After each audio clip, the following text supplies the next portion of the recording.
આમોદના યુવાનનું કેનેડામાં મોત. આમોદના યુવાનનું કેનેડામાં માર્ગ અકસ્માતના મોત. 3 વર્ષથી સ્ટુડન્ટ વિઝા ઉપર કેનેડામાં રહેતા યુવાનનું અવસાન. ટ્રક અને ફોર વ્હીલર વચ્ચે અકસ્માતની ઘટનાનો વિડીયો વાયરલ થયો છે. આમોદના કાલિકા માતા મંદિર વિસ્તારના યુવાનનું કેનેડાના બ્રેમ્પટન માર્ગમાં અકસ્માતમાં મોત થયું છે. ટ્રક અને ફોર વ્હીલર વચ્ચે અકસ્માત સર્જાયો હતો. ઋષભકુમાર રોહિતભાઈ લીંબચિયા, ઉંમર વર્ષ 25નું કેનેડામાં માર્ગ અકસ્માતમાં અવસાન નિપજતા પરિવારમાં શોકની લાગણી છવાઈ.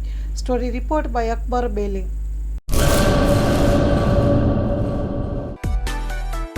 માં motor driving, safe and sure driving.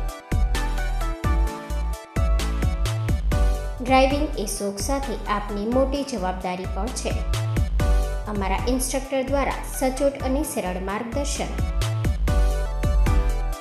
આપની રોજની તાલીમની માહિતી મેળવીને શું અધુરાશ છે તેના ઉપર પૂરું ફોકસ કરાય છે.